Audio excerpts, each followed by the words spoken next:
So hello guys welcome back to channel. இன்றைக்கி வந்து என்ன பார்க்குறோம் வழக்கம் போல் ஒரு மினி vlog தாங்க. ஸோ இன்றைக்கி வந்து என்ன பார்க்குறோம், நம்ம காலைல சீக்கிரமாக எழுந்திரிச்சிட்டு அப்படியே ஃபேஸ் வாஷ்லாம் பண்ணிட்டு ப்ரஷ் பண்ணிட்டு அப்புறம் அப்படியே மூஞ்சி துடைச்சிட்டு கொஞ்சம் கடுப்பாக இருந்துச்சு தான் இன்றைக்கி. அப்புறமா எந்திரிச்சிட்டேன். அப்புறம் வந்து டெய்லி காலைல ஒரு கிளாஸ் தண்ணியை குடிச்சிடுங்க.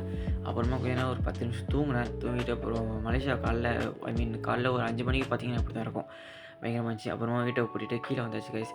ஸோ கீழே எதுக்கு வரேன்னு பார்த்தீங்கன்னா, சும்மா தொழுக தான் போகிறோம். ஸோ அப்படியே தொழுவோம். இப்போ லிஃப்ட் ஏறிட்டு 7th ஃப்ளோர் அப்படியே க்ளோஸ் பண்ணிச்சு.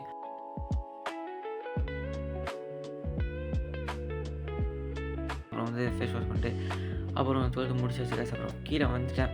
வந்ததுக்கப்புறம் பார்த்தா சரியான பாடி பெயின் கைஸ். என்னன்னு தெரில, பயங்கரமாக வந்து உடம்புலாம் வலிக்க ஆரம்பிச்சிச்சு. அந்த ஷோல்டர் கிட்ட கைஸ், முக்கியமாக இப்போ காட்ட பாருங்க, இந்த ஷோல்டர் கிட்டேயும் செஸ்ட்டு கிட்டேயும் பயங்கரமான வலி.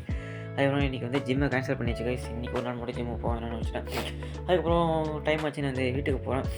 வீட்டுக்கு போகும்போது இப்போ முக்கியமான எனக்கு ரொம்ப ஒரு ஸ்கேரியஸ்டான ஒரு பார்ட் என்னென்னா, இந்த இடம் தான் கைஸ். இப்போ நேராக வீட்டுக்கு போகும்போது வீட்டு டோர் திறக்குது. என் வீட்டில் கூட எதுவும் சொல்ல மாட்டாங்க. எனக்கு பிரச்சனை என்னென்னா, எந்திரிச்சிட்டாங்கன்னா ஏன்டா இவ்வளோ சீக்கிரமாக எந்திரிச்சிட்டேன்னு கேட்பேன். ஸோ அதான் எங்கள் பிரச்சனை. தான் ஸ்லோவாக தந்துட்டு உள்ளே போயிடுச்சு. அப்புறம் இன்றைக்கி பிரேக்ஃபாஸ்ட் என்ன செய்யலான்டே தெரில. ஓட்ஸை போட்டு கொஞ்சம் நேரம் கீபோர்டு வச்சுட்டு இருந்தேன். அதுக்கப்புறம் ஓட்ஸ் ரெடி ஆனதுக்கப்புறம் கொஞ்சம் இந்த கண்டென்ஸ் மில்க் கொஞ்சம் போட்டுக்கிட்டேன். அதான் இன்னும் டேஸ்ட் நல்லாயிருக்கும். அதை போட்டு அப்புறம் இன்றைக்கி வந்து பிரேக்ஃபாஸ்ட் ஓட்ஸை சாப்பிட்டுச்சு. ஸோ ஓட்ஸ் சாப்பிட்டுட்டு பாட்டு தாங்க கேட்டுட்டு இருந்தேன். சும்மா ஏர்பாட்ஸ் போட்டுட்டு பாட்டு கேட்டுட்டு இருந்தேன். திடீர்னு என்ன ஏரியாமல் தூங்கிட்டேன். ஏர்பாட்ஸ் போட்டுகிட்டே தூங்கிட்டேன். அந்த பாட்டு அப்படியே ஆஃப் ஆகிடுச்சு தானே, அப்படியே தூங்கிட்டேன். அப்புறம் ஒரு காஃபியை அடிச்சுட்டு காஃபியை குடிச்சிட்டு திடீர்னு ஃப்ரெண்டு கால் பண்ணால் ஒரு டீயை போட்டு, ஏன்டா முன்னாடியே சொல்ல மாட்டேன் இப்போ தானே ஒரு காஃபி குடிச்சேன்ட்டு. சரி அப்படியே போகிறதுக்கு நம்மளுக்கு ஒரு டீ வாங்கி வச்சுருந்தேன் சார். ஓகேவா, அப்படியே அவன் சேனல் பற்றி பேசிகிட்டு இருந்தேன். அப்புறம் படிப்பை பற்றி கொஞ்சம் பேசிகிட்டு இருந்தார். அப்புறம் படிச்சுட்டு அப்புறம் குளிச்சுட்டு அப்புறம் பேட்டில் வந்து நம்ம க்ரிப்பு மாற்றுற வேலை இருந்துச்சு கைஸ். ஸோ நம்ம கிரிக்கெட் பேட்டில் க்ரிப்பு மாற்றுற வேலைன்னா இந்த கடைக்கு போயிட்டு க்ரிப்பை மாற்றிட்டு அப்புறம் பால்லாம் இருந்துச்சாங்க. அதுக்கப்புறமா திரும்பி வீட்டுக்கு வந்தாச்சு கைஸ். ஸோ வீட்டுக்கு வந்துட்டு குளிச்சுட்டு வந்து ஒரு சின்ன இடத்துக்கு போகிறோம் இப்போது. அது ஒரு ஃபங்க்ஷன். ஸோ நம்ம இந்த அவுட்ஃபிட் நல்லா இருக்கா கமெண்ட்டில் சொல்லுங்கள்.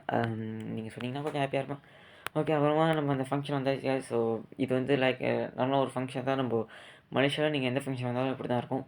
ஸோ வந்து இப்போது திரும்பி வந்தாச்சு கைஸ். ஸோ இந்த வீடியோ பிடிச்சிருந்தா மறக்காமல் கமெண்ட் பண்ணுங்கள், லைக் பண்ணுங்கள், ஷேர் பண்ணுங்கள், சப்ஸ்கிரைப் பண்ணுங்கள். மறக்காமல் என்ன சேலஞ்ச் வேணுமோ அந்த சேலஞ்ச் பண்ண நான் ட்ரை பண்ணுறேன்.